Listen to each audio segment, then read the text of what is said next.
ലാ യഫ്ഹമൂന അൽ ഖുർആന വസ്സുന്ന ഇല്ലാ ബിമാ ഫഹിമ സലഫ്. വളരെ ഗൗരവത്തിൽ ശ്രദ്ധിക്കേണ്ട വിഷയം രണ്ടാമത്തത്. അധികാലം തെറ്റിപ്പോയത് ഇതിലാണ്.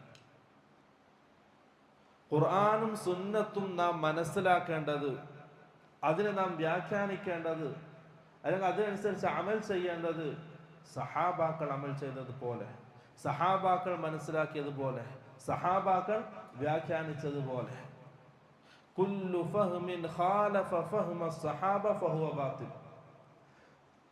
ഒരാൾ ഖുർആൻ ഓതി, ആ ഖുർആനിന്റെ ഒരായത്തോട്ട് ഒരു കാര്യം അവൻ അതിന്റെ അർത്ഥം പറഞ്ഞു, അല്ലെങ്കിൽ ഒരു ഹദീസ് പറഞ്ഞു, അതിന്റെ ഒരു ഉദ്ദേശം അവൻ പറഞ്ഞു, അവൻ മനസ്സിലാക്കിയ ഒരു കാര്യം സഹാബാക്കൾ മനസ്സിലാക്കിയതിന് എതിരാണ് അവൻ മനസ്സിലാക്കിയതെങ്കിൽ, അവന്റെ വ്യാഖ്യാനം സഹാബാക്കളുടെ വ്യാഖ്യാനത്തിനെതിരാണെങ്കിൽ ഫഹുവ ബാത്തിലുൻ, അത് ബാത്തിലാണ്, ഒരു സംശയമില്ല.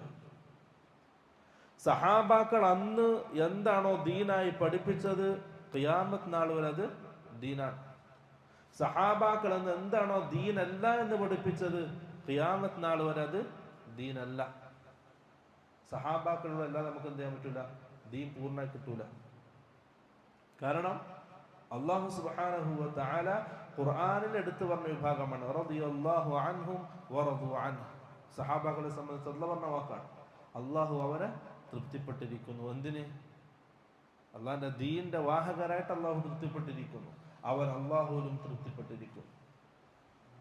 അതുകൊണ്ട് എന്ത് ഖുർആൻ ആയത്ത് പറഞ്ഞാലും എടുത്തേക്ക് മടങ്ങണം.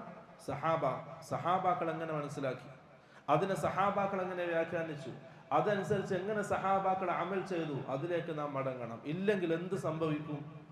ഓരോരുത്തരും ആയത്തുകൾ ഓതും, അർത്ഥം ഓന്റെ വക, ഹദീത്തുകൾ പറയും, അതിന്റെ വ്യാഖ്യാനം ഓന്റെ വക.